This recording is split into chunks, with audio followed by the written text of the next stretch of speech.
Okay students, I continue again because if the video is very big it won't be downloaded, so I had to end it there and again I continue with the same lesson. Now this I told you about the onion. You can do that experiment at home. You take a jar of water or a glass of water and put the onion upside down, that the roots get immersed in the water, and after 7 to 8 days you see the roots start growing and you can see these fibrous roots easily. So these thread like things are called as fibrous roots. So since we come to know that there are two types of roots, tap root and fibrous roots. Tap roots are this type of roots and fibrous roots, you see the onion, if you see they are the roots of the onion, are called as the fibrous roots. So tap roots, dicotyledonous plants have tap roots. Now what are dicotyledonous plants? A seed of a plant, dicot seed means a seed which can be easily divided into two parts. A seed, if I take this seed, each is this seed, if you see, it will be divided easily into two equal parts. See, I have divided the seed into two equal parts. Then this seed is called as a dicot seed. See, the seed is divided easily into two equal parts, then they are called as dicot seed. If you take mango, the mango seed cannot be divided into two equal parts, so it is called as a monocotyledonous plants.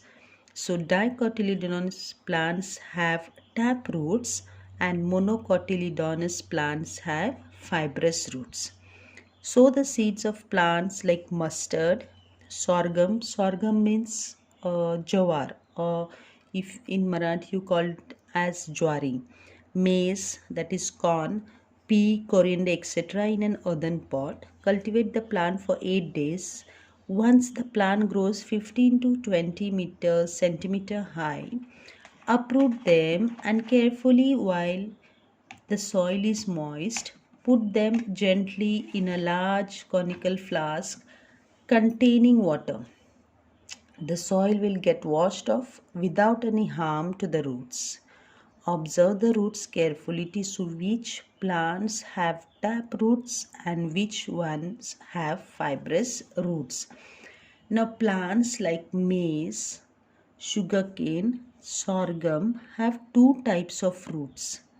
Some roots are underground, whereas some grow from the stem just above the soil. The latter are called as adventitious roots. The adventitious roots means the roots of the plants, they have two types of roots. Some roots grow above the soil which are visible to us, and some which grow below the soil. Now see, I'll just show you the picture of the adventitious roots. See, these are the adventitious roots. You can see this red color thing, they are the roots and they are visible to us, whereas the plant is standing erect and the plant has the support of another roots which are in the soil. So this type of plants has two types of roots. They are called as adventitious roots.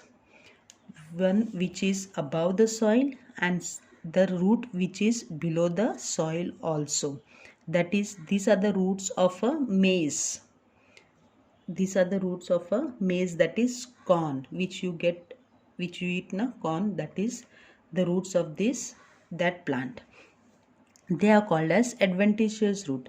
Besides these normal functions like absorption of water and minerals, anchoring and supporting the plants, roots perform some other functions too.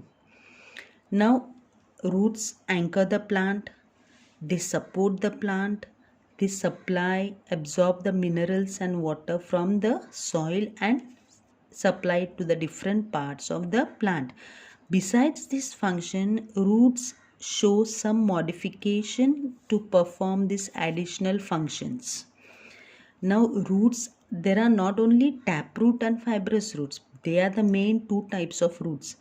Now additional, the plant may have some different roots which perform some additional functions.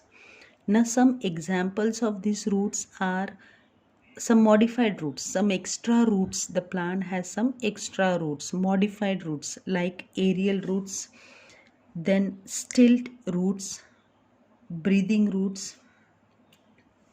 See, stilt roots means they are the roots which just come above the ground. You can see the roots which are above the ground. Some roots which are under the ground, some roots are above the ground. They are the additional, they perform the some, these are the additional roots, they perform some additional functions to the plant. Then you can see aerial roots. They are the aerial roots which come up from the top of the plant. They just fall, they go towards the ground. They are called as aerial roots. And then you can see breathing roots. They are breathing roots which a plant, suppose if a plant is in the water and some roots of a plant are in the water while some just come above the water to breathe. So they are called as breathing roots. You can see here, they are in, the plant is in the water. Some roots just come above the ground to breathe. So they are called as the breathing roots. Now, if you take some, so that is the, they are the modified roots which perform some extra functions to the plant, some additional functions.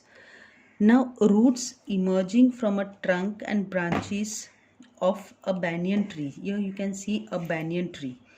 Now, a banyan tree, towards the branches of the banyan tree towards the soil. These roots are called prop roots. Now you see, if you see a banyan tree and a banyan tree has roots falling from the top of the plant.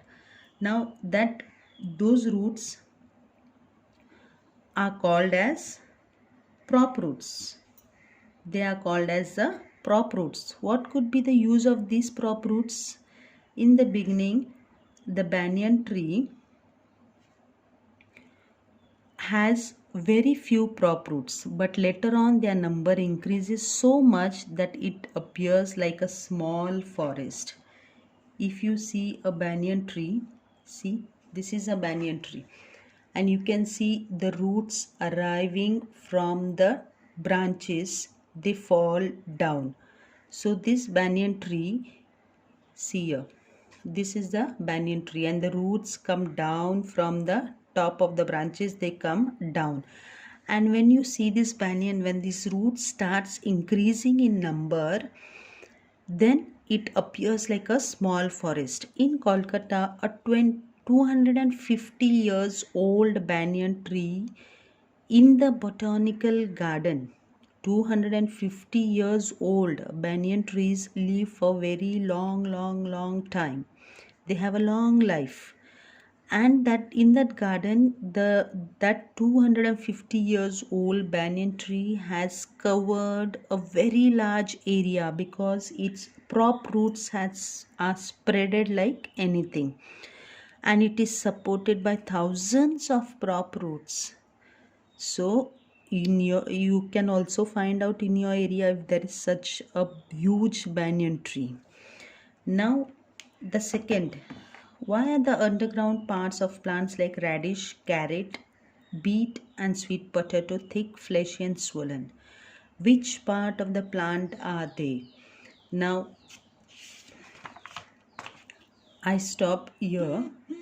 I will start with the second part of the lesson, that is second part of a plant, that is stem, in the next class.